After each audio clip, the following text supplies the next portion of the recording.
Doctor Who Time and Space. That was different, wasn't it? Yes, that was different. We'll move that back down. This is quietly playing in the background. So, welcome to Doctor Who Time and Space. Welcome. I'm Nurse Moon. And I'm Daddy Cool. Chaos ensues because we tried to do something different. Yes, we did.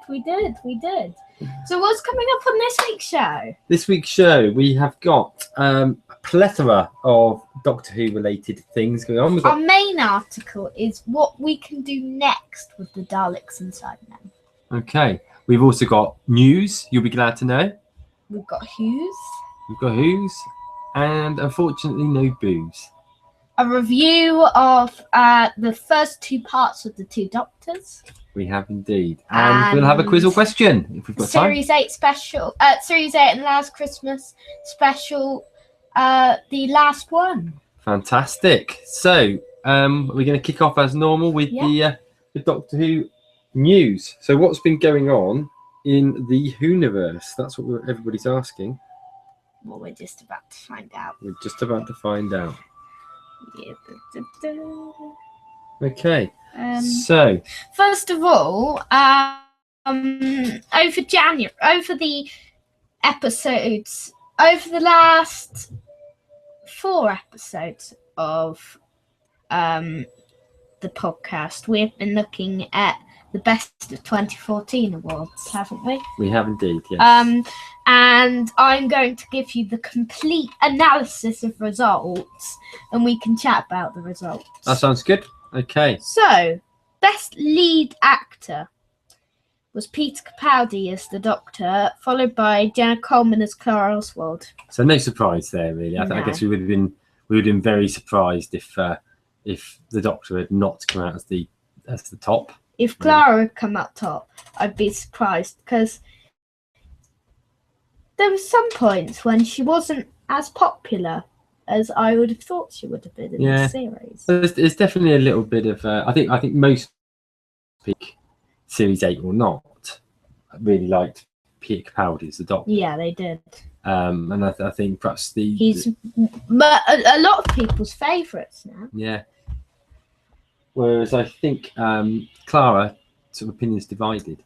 Yeah. If anyone's just going to explain. If anyone's wondering why it's got music on in the background today, we like having music on in the background, but also it's a bit of a party going on downstairs, so we thought we'd drown it out with music. Yes, we did. Sorry if you don't like it, but we hope you do. Yeah. So, best recurring actor actress was Michelle Gomez as Missy, who stole 53.17% of the vote.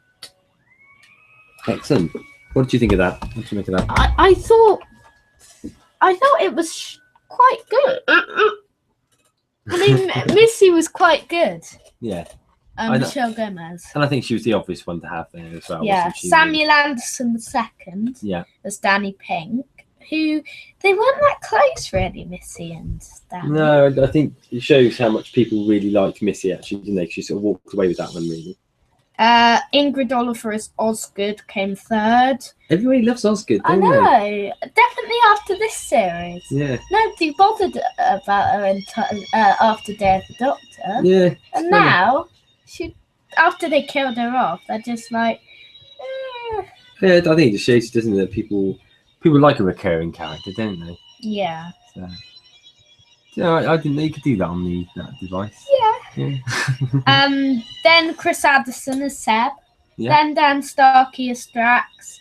Gemma Redgrave as Kate Stewart. Neve McIntosh as Vastra. Catherine Stewart as Jenny.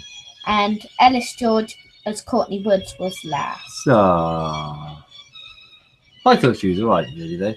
Yeah. But children actors always going to come fairly low, I would think. What do we have next? Which category is next after that? Male guest actor. Okay. And what do we have going on there? Nick Frost as Santa Claus was top. Right. Okay. Frank Skinner followed quite closely as Perkins. Right. Tom Riley, Peter Ferdinando, Jonathan Bailey, Ben Miller, Remy Gooding, Nicholas Briggs, John Sessions, Andrew Leung, Jovian Wade, Michael Troughton, Nathan McMullen, Michael Smiley, Christopher Villas, David Bamber, Edward Harrison, and final was Christopher Fairbank. Interesting. It surprised me. I mean, I really liked Nick Frost in it and everything, but it surprised me that Frank Skinner didn't come top. But maybe I think part of the reason there is possibly because the Christmas one was the most recent one. Yeah. I think that maybe that influences people. Yeah. So what was the next poll? Best female guest actor was Faye Marisay as Shona again.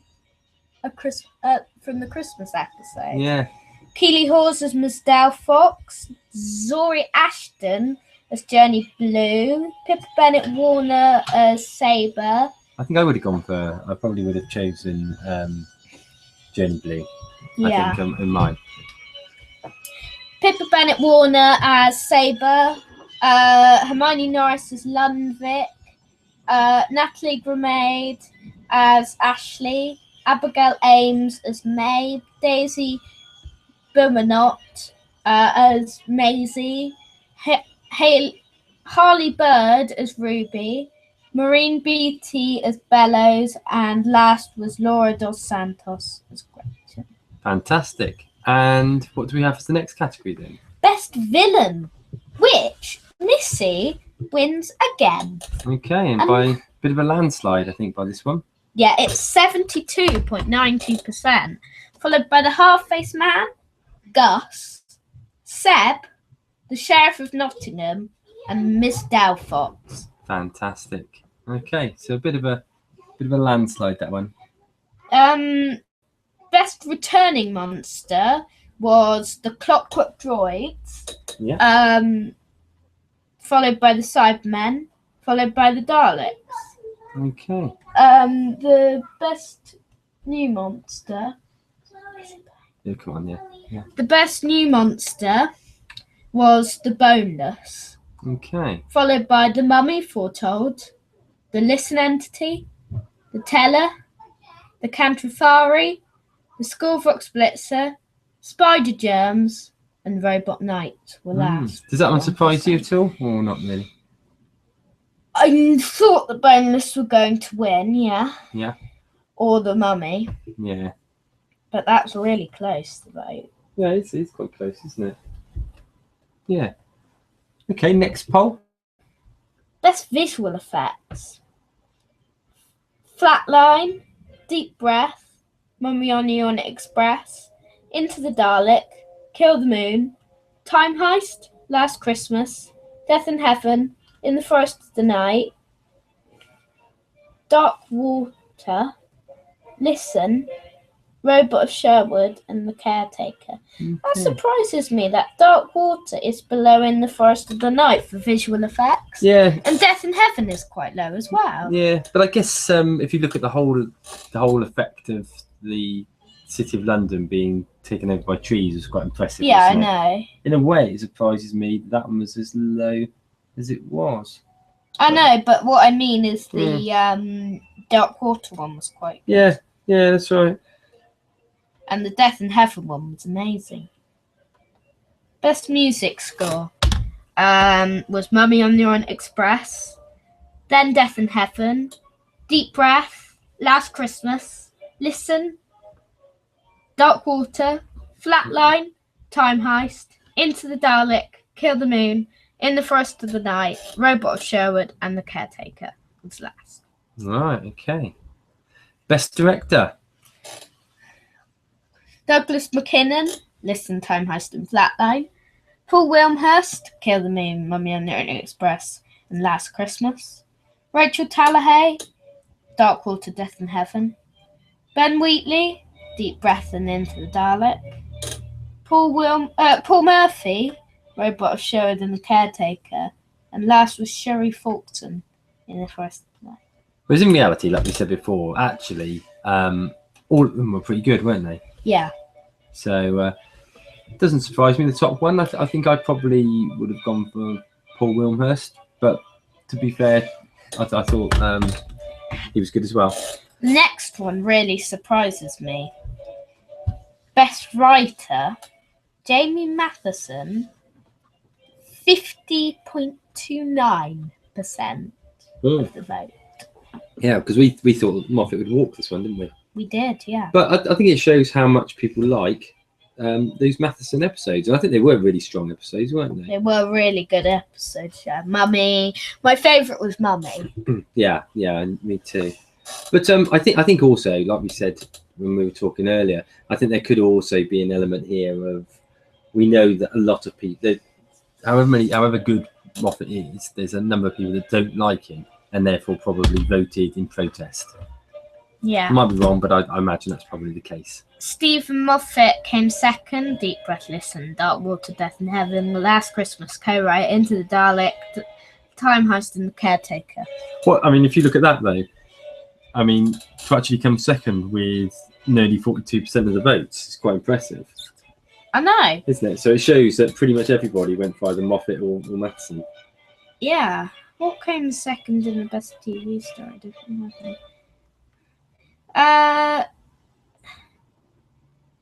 So yeah, I mean, I think that's interesting in itself, isn't it? So we've got a bit of competition there, Mr. Moffat. Bit of competition for the best writer. That would be. He probably won't have Matheson back in it then, will he? If he's stolen his crown. Yeah. Only have inferior writers in future. Peter Harness, Kill the Moon. Mark Gatiss, Robot Sherwood. Steve Thompson, Time Heist, Co-Write. And Pat Cottrell Boyce, In the Forest of the Night. Gareth Roberts, The Caretaker, Co-Write. And last was Phil Ford, Into the Dalek, Co-Write. Yeah. Which I find odd. Yeah, it is odd. It surprises me, that one, actually. But there we have it. What do we know? Best pre-title sequence. It could be us with us every second, and we could never know. Yeah, I mean that was a good one. I personally would have gone for The Mummy, just because it was very dramatic, wasn't it? But you know, Clara Oswald has never existed. I'm the Doctor. In Death in Heaven was next. Yeah. Start the Clock, Mummy and the Express. Well then, here we go again. Deep Breath. I'm owed. Dark Water. I have agreed to this memory wipe of my own free will. Time Heist. Do you really believe in Santa Claus? Last Christmas. Most people just call me the Doctor. The Caretaker. No such thing as Robin Hood. Robot Sherwood. An innocent life versus the future of all mankind. Kill the Moon. Are you being held against your will, sir? Flatline. This is your patient. Into the Dalek. And last of all was, do you like the forest being in Trafalgar Square in the Forest of the Night? I think when you run through them like that, you realise quite how strong all of those intro sequences work. To me, that Flatline one being second from bottom, was it? Or third from bottom? Third from bottom. Well, the Into the Dalek one being second from bottom. Well, that's a brilliant intro sequence. Yeah, I know. So I can't really remember the Flatline opening sequence. No. Need to watch that bit again. Yeah. A couple of Fridays away. Yeah, I was going to say you're watching Series 8 at the moment, aren't you? So yeah. You'll get there. Watched Kill the Moon last night. Was it? How did it rate? What do you mean? Did it? When you first watched it, you really enjoyed it. I think when you watched it the second time, you said you thought it was better. Yeah. Did you enjoy it more the second time? I don't know. What about third time? Do you enjoy it more or not? Not as much. No. Because I've watched it 3 times now. Yeah. But yeah. Okay. Any more in the polls? Yeah. Best TV story. Listen came top. Mummy on the Express, Dark Water, Death in Heaven, Flatline, Last Christmas, Deep Breath, Time Heist, Kill the Moon, Into the Dalek, The Caretaker, Robot Sherwood, and In the Forest of the Night. Right. Okay. Yeah. Interesting. Interesting set. Best Moffat series. Just trying to think. Sorry, before you carry on. What number episode was Robot Sherwood again? 3. 3. So what was the second one? Into the Dalek. Ah, that's it. Yeah. I was trying to think of it through my head of sequences and I've forgotten. Yeah, that makes sense. Best Moffat series. Series 8. Series 5, Series 6, and Series 7. Okay. Now, what I'd order it is Series 8, Mhm. Series 7, Series 5, Series 6. That's what I'd say. Would you? Now, see, I'm not sure about that because Series 6 is the one with the silencing. Yeah. Which I thought was a really, really strong series. It's second to last. Yeah. I think it should. Yeah, I think that comes last though. You think so? Because Series 8, Series 7, Series 5, Series 6. So, what would you say? I would go definitely Series 8 first. Yeah. Then maybe. I'm not sure the Series 7, when you look back on it, may not be weaker than that one. Don't know. I like Series 7. I do. It's more dispensable though, I think, at times. Angels Take Manhattan, Bells of St. John, Name the Doctor. I guess, it's Snowman. It's difficult, isn't it? If you talk through all the episodes, then all of a sudden you realise there's some really strong episodes there, isn't there? But yeah, who knows? I would have gone for two. I would definitely have gone for Series 8 top. Yeah, me too. Finally, outstanding debut. Finally, Peter Capaldi as the Doctor. No surprise there, then. Yes, no surprise there. No surprise there. So that's a good set of polls, out, wasn't it? Quite interesting ones, I think. Yeah. Have we got any other news? Because that's the first item. We've been talking about it for about 20 minutes. I know. It's just but it's really hard to get around on Kindles. Yeah, but it was always like to be a longer item, wasn't it? Yeah. That one. I thought that was quite an interesting. Not too many surprises, but the surprises that were there were big surprises, weren't they? Yeah. I think. What was people's favourite episode again? Was it Mummy? Listen. No, Listen, wasn't it? And then Mummy. That's probably about right, I would think. Yeah.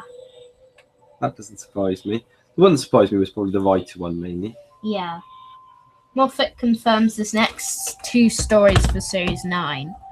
Stephen Moffat has given a little update on Doctor Who Series 9. Non-spoilery, naturally.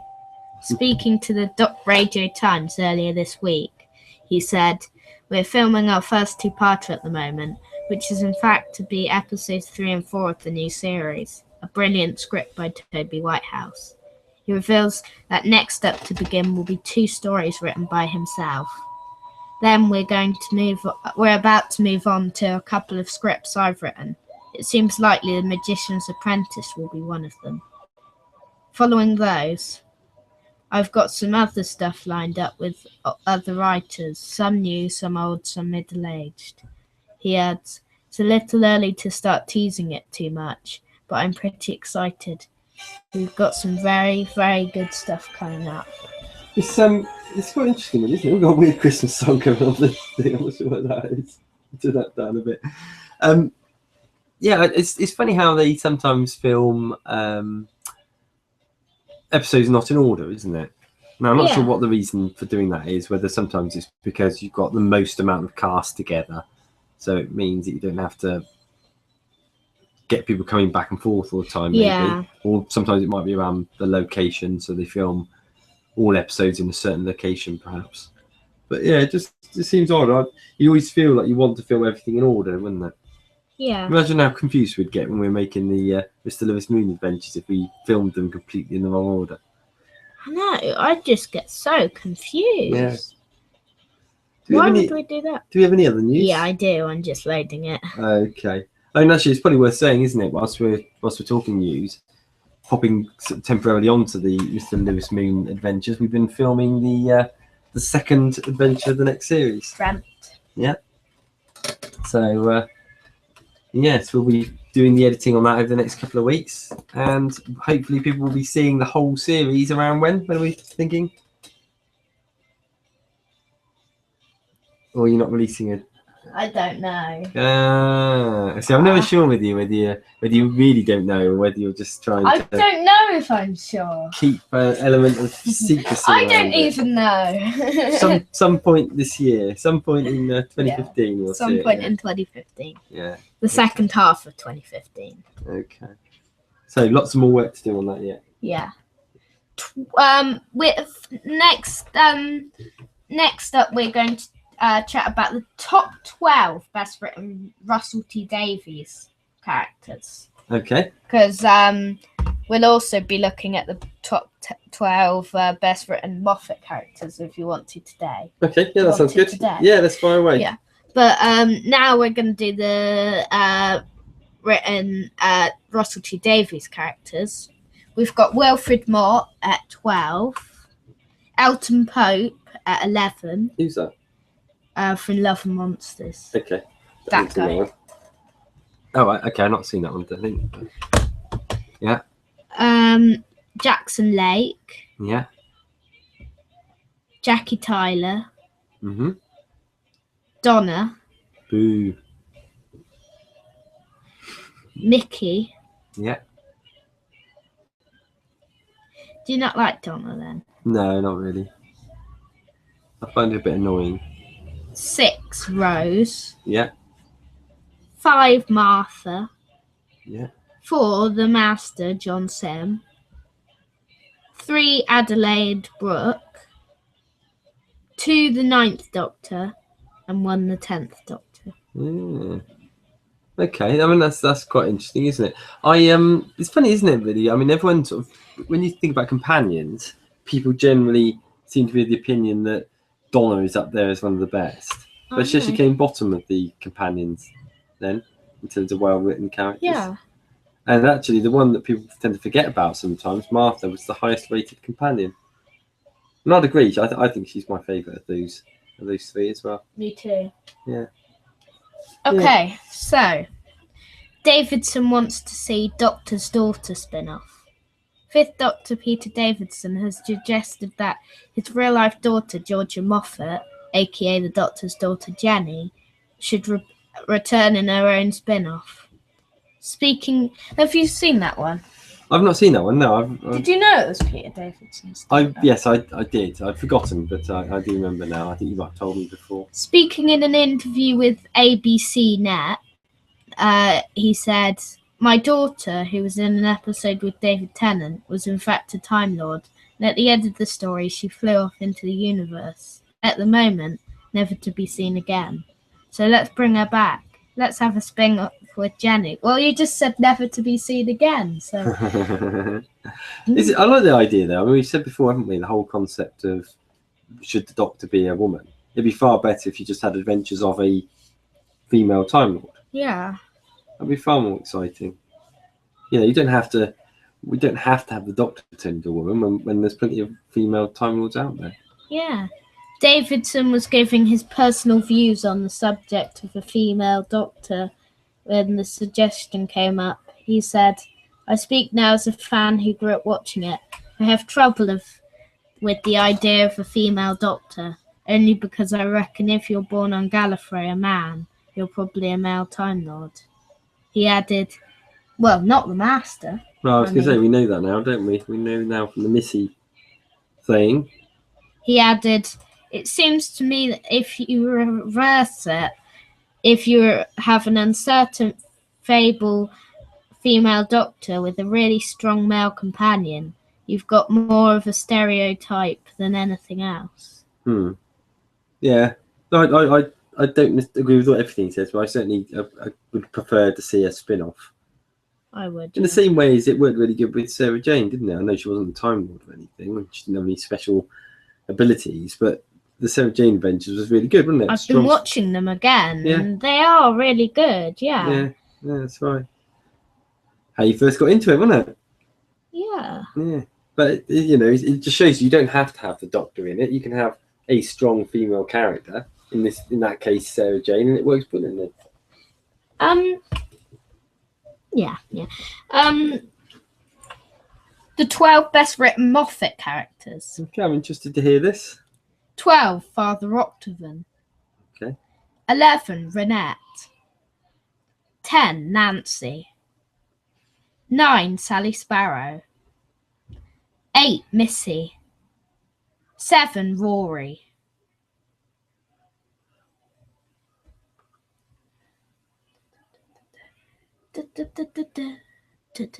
6, Clara. 5, River Song. 4, the 11th Doctor. 3 Amy Ponds, 2 the War Doctor, and 1 the 12th Doctor. Yeah. Brilliant. So what number was the 11th Doctor in there? 4th. 4th. So Amy was higher than the 11th Doctor. That's quite interesting, isn't it? No, it's... Yeah. I'm finding these ones quite interesting. Yeah, I don't necessarily disagree. I mean, and I certainly think he writes Peter Capaldi's Doctor fantastically.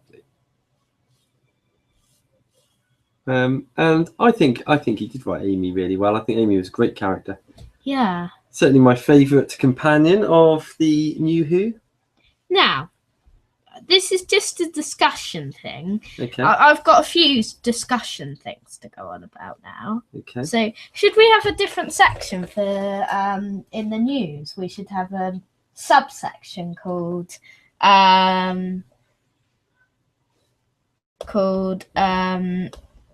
discussion. What do you think? What was I going to say now? What do you think about the idea of a Doctor Who movie? What do I think of it? I think that I think it can work. I think if I would prefer to see a movie made of an old Doctor rather than something which is a spin-off of the existing one, just so you get a little bit of variety. I think I'm sure we talked about this last week, or either that or me and you have talked about it at some recent time. But I really like the idea of a Paul McGann spin-off. I think we touched on this last week. Yeah. Yeah, I think we did. We did. And I think we both have the same opinion that it'd be better off to bring a classic Doc back and have it as an event that's happened some time ago. I think we'll end the news on this bit. Okay.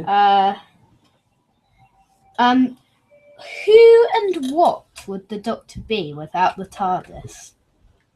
Ooh. So we've got a safer man. Is this a poll? No, it's I'm just going to say which one would be. What one do you think would happen? Oh, right, okay. A safer man. Yeah. A traveller. Mm-hmm. A professor at the Time Lord Academy. Yeah. An earlier incarnation. Or dead. Oh, he'd be bored, wouldn't he? I mean, he loves getting around, doesn't he? But I mean, he's been without his TARDIS before, as we'll remember from the old John Pertwee days, where he was stranded for some time. So what one could be the nice? I think he'd be the scientist one, actually. A professor at the Time Lord Academy. Yeah, I don't necessarily know about the Time Lord Academy, but certainly some form of scholar, I would have thought. Yeah. Putting his brain to good use. I think the Time Lord Academy would be quite a good thing. Yeah, probably. So that's our news done, is it? That's plethora of news. Should we move on to our main section? Yes. Before we do our review. Okay. Should we? Okay, so our main section this week. So what's our main section? Assuming I've got the main section right, it was really looking at where do we go from here in terms of the Cybermen and the Daleks. Yeah.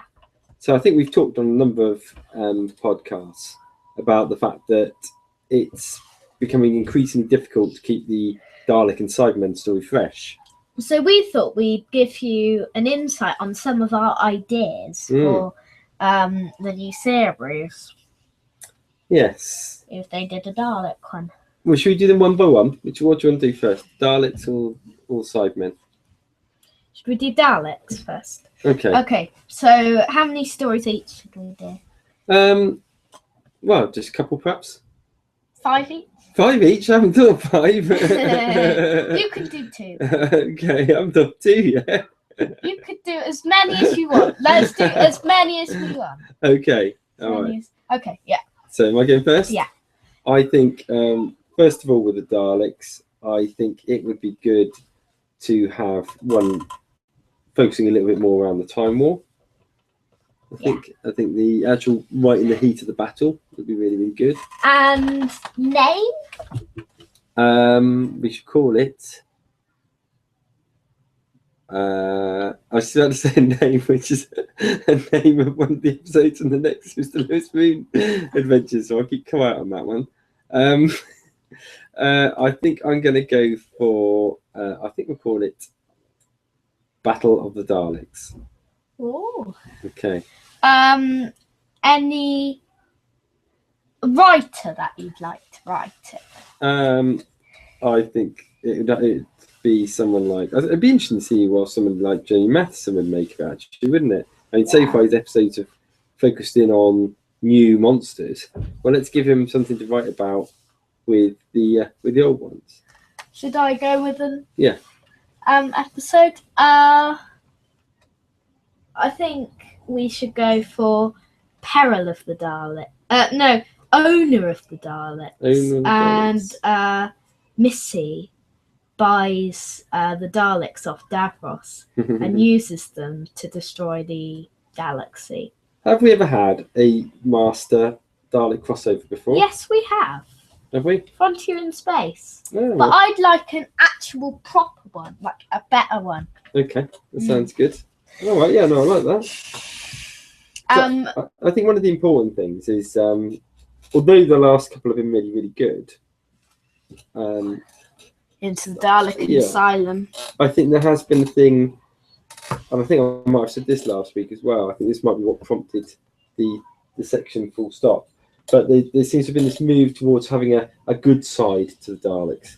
I want to see, my other suggestion is I want to see one where the Daleks are as evil as they've ever been before. So do you want to think really of that? Brutal. What's the name? What name? Brutality of the Daleks. What could it be about then? I would say that they... How about this? They capture numerous old companions of the Doctor. Yeah. Do you want me to think of one? Yes. I was thinking Machine of the Daleks. Oh, yeah. And the Daleks create a new machine. A new Dalek, which is more powerful, but it's a killing machine for Daleks. Oh, and it just wants to kill Daleks. Sounds good. Doesn't want to kill anything else. Do you think, is there a place for Davros in any of these episodes that we've talked about? Maybe the one when Missy sells the Daleks. One more from each of us. Okay. From Daleks. I haven't thought of one yet. Do you want to go first? I've already gone first. I can think of something really quick. Okay. I'll try and think of one then. Yeah. Weakness of the Daleks. Okay. And the Doctor actually finds a weakness for the Daleks, a weak point. Is there such a thing? Well, we'll have to find out if that episode is ever made. Oh, okay. I'm desperately trying to think of one myself still. Just trying to think of something which would make it a little bit different. So, like the weakness thing. Yeah. That'd make it different. Yeah, so I'm bored of them being good. So we don't want good. We don't want that anymore. No. We've had like 3 episodes from the modern era with good Daleks. How about this then? We had a return to Asylum of the Daleks. Yeah. So something else which really brings out the fact that some of them do go a bit bonkers. Yeah. That would be quite good, I think, because whilst Davros could make them bonkers. Well, I think just naturally they go a bit zany, don't they? And I just like one where perhaps the Doctor and whoever his companion is have got to escape from this asylum. Yeah, I'm going to go for that. And there'll be all sorts of insane Daleks from throughout the eras. Yeah. There, that's my last one. So, next up, Cybermen. So similarly, we've said, haven't we, that the Cybermen have not necessarily always come across that strong in New Who. Yeah. We thought there was traces of it with Dark Water and Death in Heaven. Where they were a little bit more scary again. But still, I still believe, although they were a little bit more scary, I still don't believe they were as frightening as perhaps the scene we saw earlier on. Yeah. We were watching from the one when they break out. Yeah, Tomb of the Cybermen. Tomb of the Cybermen, yeah. I've got a one. Okay, you go first then. The Metal Assassin. Because I think it would be better to see more of the Raston Warrior robot from the Three Doctors, which destroyed all the Cybermen. Oh, and I think the Metal Assassinator should be the Raston Warrior robots. And there's more than one of them. Oh, right, like loads of them. And there's billions of Cybermen, and there's 4 of the Raston Warrior robots, and they kill them all in a millisecond. So sounds good. That would just be cool. How about the first Cyberman? Yeah, like an origin story. Yeah, like an origin story. It shows you how the Cybermen came to being. A bit like Genesis of the Daleks, but in Cyberman form. Genesis of the Cybermen. Yes, that's what we can go for. I think that'd be quite good. Yeah, I think that'd be quite good. Yeah. Have you got another one? What was it?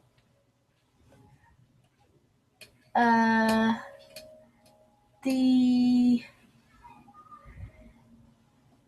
was I gonna say? Well, I can go for another one if you want. What's you thinking? I did have one. The Box. The Box. It'd just be called The Box. Okay. And there's a box all over the universe. Okay.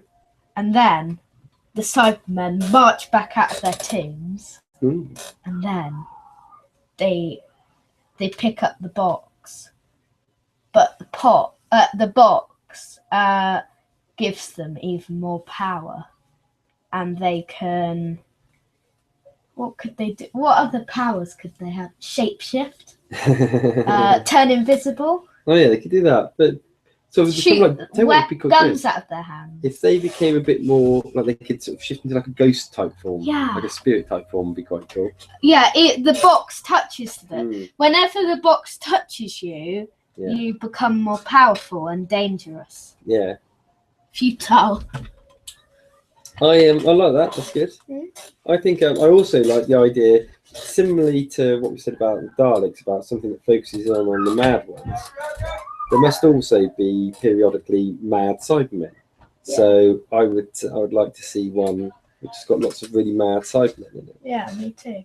What do you think? Yeah, Asylum of the Cybermen. Yeah, something like that. Something which really shows how bonkers they can be. So yeah, we want something which actually really shows the sort of a madness of it. The face of the Cybermen. Yeah. There could be someone called the face of the Cybermen, which could sorry about this noise, but what could because of the box, their face, when you look at it, you get destroyed. Yeah. And there's a big on their tombs. There's a big face. Yeah, that sounds good. I'm running out of ideas. I think one around sort of cyber religion would be quite good. Yeah. Something which has sort of like cyber priests. That sort of thing. Cyber priests, like the silence. Yeah. I think that'd be good. Yeah. Yeah. So, anything else you want on the cyber front? Or should we move on to the next bit of our review?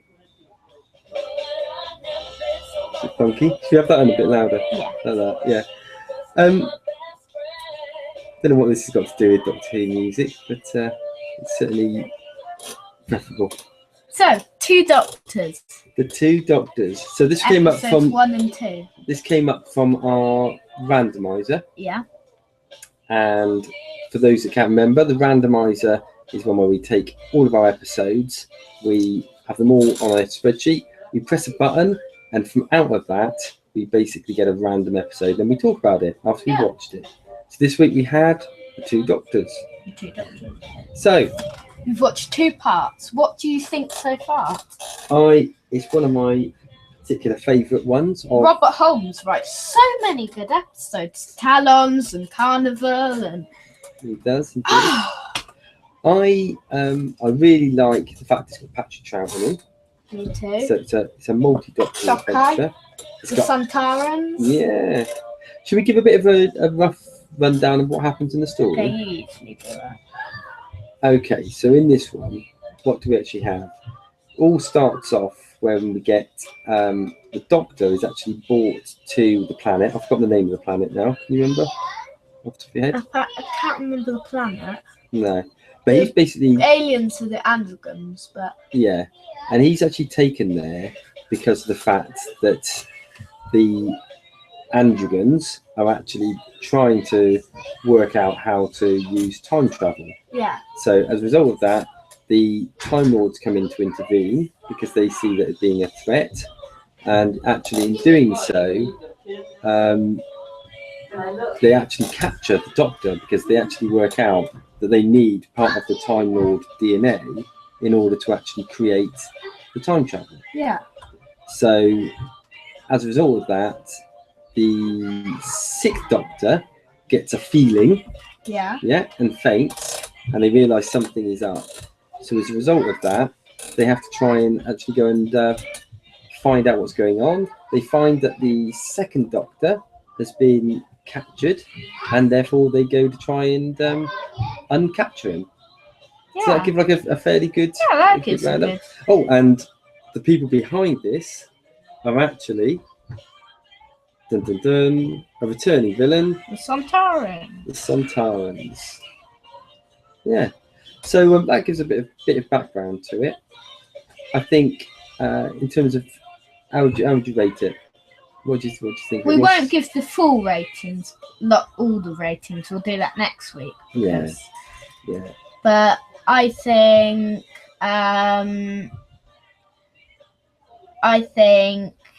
maybe we could give it a 8.5. Yeah. Or over. It's actually, when we were talking about it before, we said it's actually one of the longest episodes of Doctor Who, isn't it? When you put all three of them together. So, yeah. You've got also a great villain, a little bit different than your normal villains, but I think Shockeye is quite interesting because he wants to eat everything. Yeah. And also gives us one of my personal favourite endings of any particular episode, the ending of episode 2. So we'll actually be watching a little bit more of that next week. And we'll be giving our views on the whole package, I guess. Yeah. So it's probably worth us not really covering too much more on that particular one now, is it? No. So we'll come back to that next one. I just need to write something in here. Yeah. Sorry about the noise. No, that's okay. So, yeah. What else do we have on? Anything else on the Two Doctors, or do you want to move on to let's move on. Okay. So.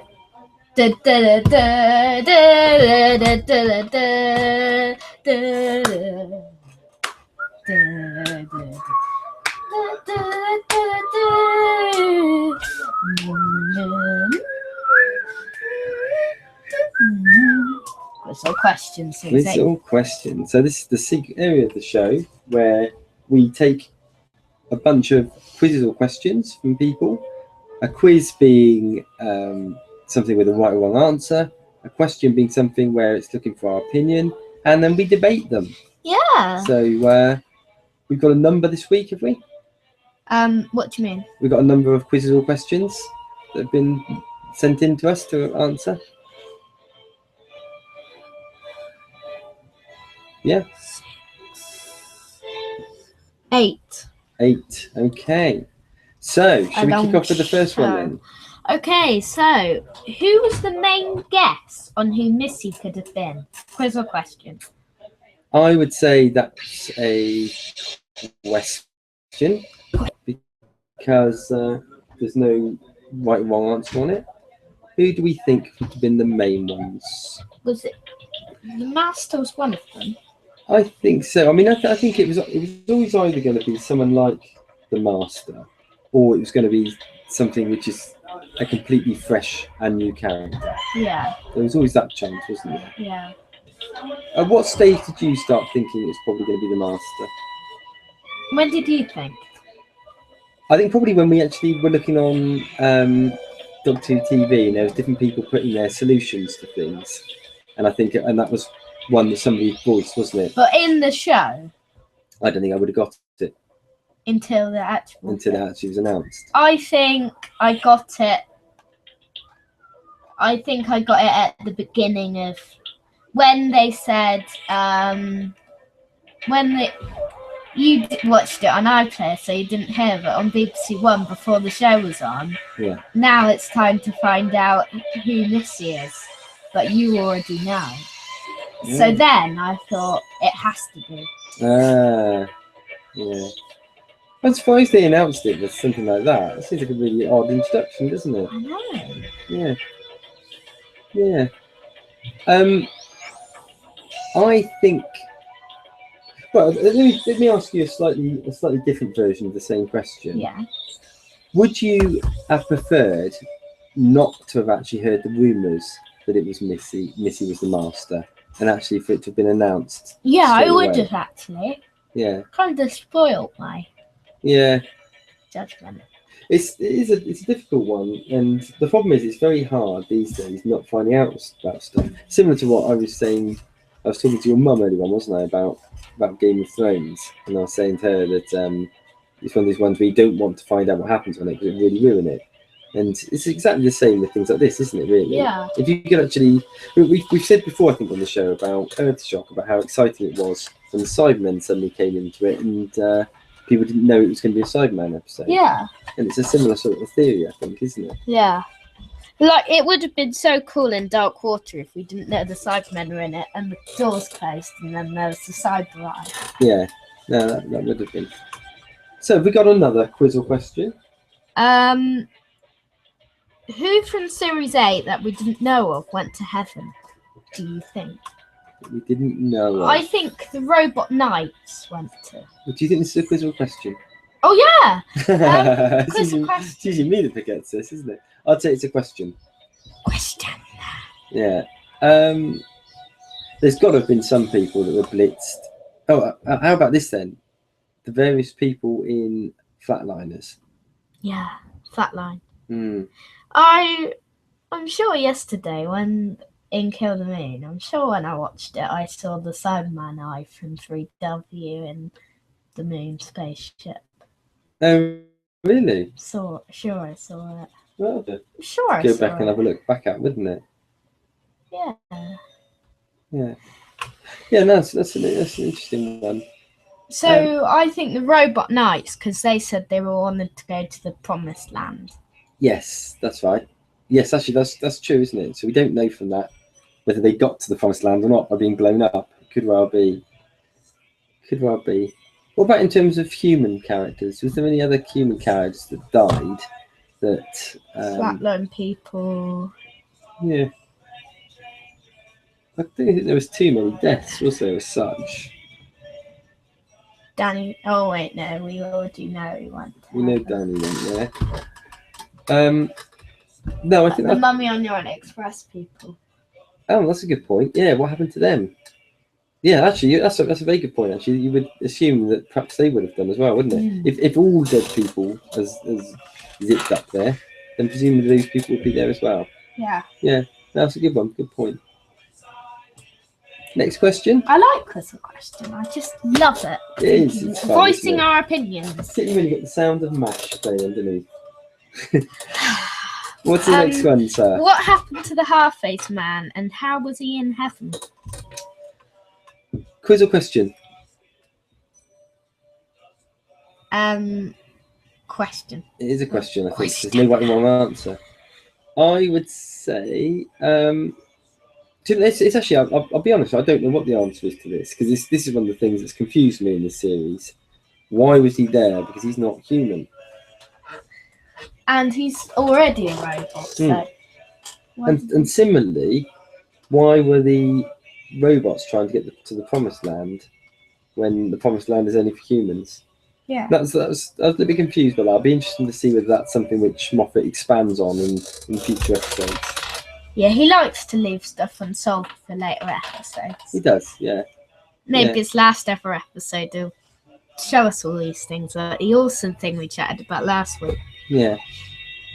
What do you think? Last week we had the half-faced man pushed or jumped. I think he jumped, but he wanted to get to the promised land, but I don't know why he was there. Maybe he was just helping out. I didn't see. Yeah, it could be. Let's try and get the Cybermen. Okay. Well, should we move on to the next question? What was the most cringe-worthy scene of Series 8 and Last Christmas? Here's a question. I'll say it's another question. I'm struggling to think of one. I know what you're going to say. What? You're going to say the dance involving. Also the arrow scene. Oh no! Actually, I'd go with that. Yeah. Actually, I'm with you. The arrow scene to me, I hate that scene. Yeah, worst scene of series. That is the worst of series. I'd definitely knock that out if I could. I wouldn't have had it ending like that. No. Yeah. There again, you didn't like the dance, did you? I didn't like the dance. Yeah. What? Any other bits that really annoyed you? Not really. Yeah. I liked the dance anyway. I thought that was fun. Some people don't like the sleigh scene, but I love that scene. Yeah, I like that bit as well. I thought that was good. But I don't think they really do too many cringy bits. Series 8 characters, hit or miss. Now, we're not going to press quiz or question this time. We're going to press hit or miss. Hit or miss. Maybe this is the starting of a new sequence, perhaps. Hit or miss. Hit or miss. Instead of quiz or question. Yes. We'll have a think. What do you want? What sort of things are you thinking of? Well, we're thinking of the majority of characters. But what was the weakest character of Series 8 in your opinion? That's what I was thinking. Right. And the best. Okay. Weakest characters. Well, can I do the best ones first? Yeah. Aside from the main characters, yeah? Yeah. I really like Journey Blue. Me too. I think that would be a character I'd like to see come back into it again. I think. Yeah. Worst? Worst. Well, you think of your best first? Or you agree?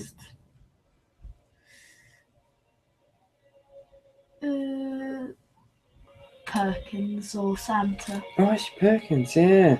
Actually, that's a good point. That's a good call, actually. Santa, I don't think we won't see Santa again. I don't think. It was a one-off, wasn't it? Perkins we might though.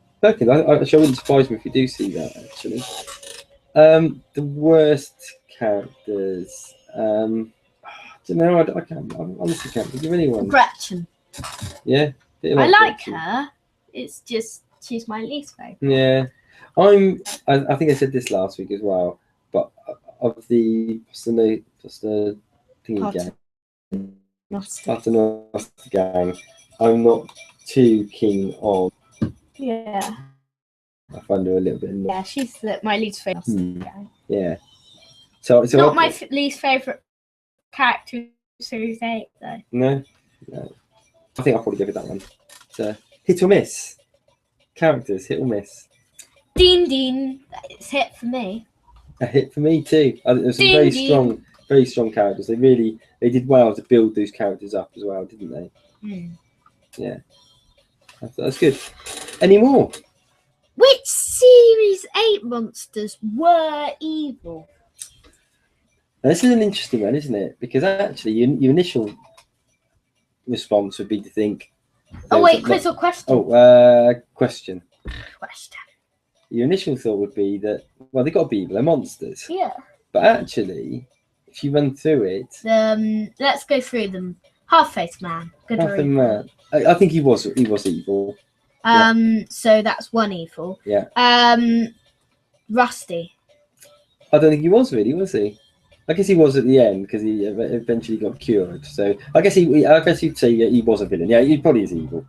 Robot Knights. Robot Knights were evil. Yeah. Listen entity. It's difficult to say really with that one because we don't even know if there's anything there. So I'm going to put that in the middle. In the neither. No, you have to say a fact. Well, it's probably nearer. No, I'm going to go for not evil. Because it didn't. Teller wasn't evil.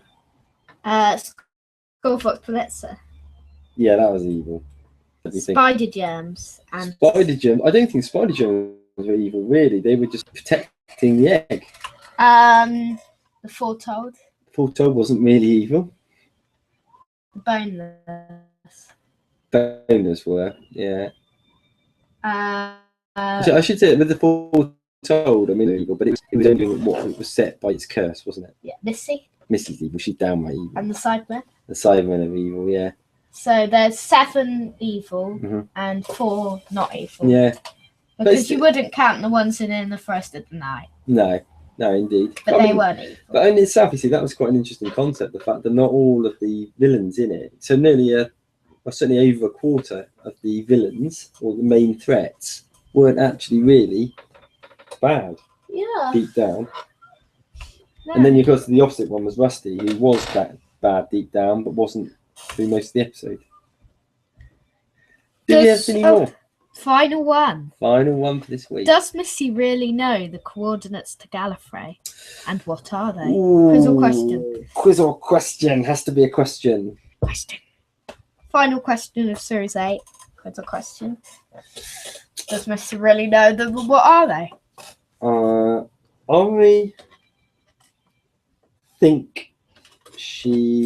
don't think she does.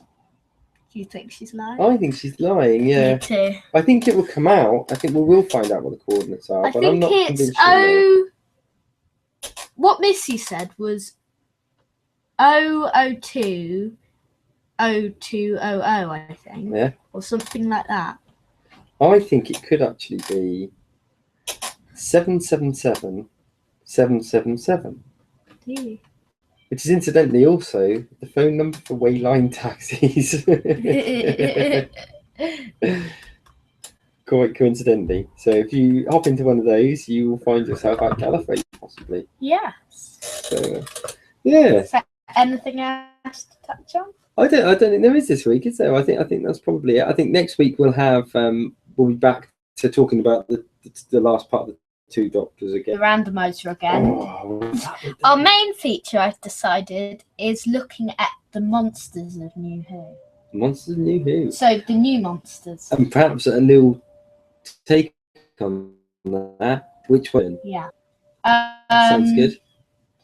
We have quiz or question, Indeed. just an ordinary one next week. We have the news, and of course we have our randomizer thing. Oh, I can't wait. Oh, man. What is it tomorrow? It's my birthday. Yay. I'm hoping for 2 of the Cybermen. So it's a birthday boy here tomorrow. Don't share my age. Okay. Like I don't share yours. Yeah, it's worth sharing mine. I was about to share your age. So you stopped me just in time. Well, thanks so much, everybody, for listening. Bye. So long, farewell, auf Wiedersehen, good night. We'll see you next week. I hate to say the sort of best side. Final thing I'd just like to say, I hope you're having a nice day.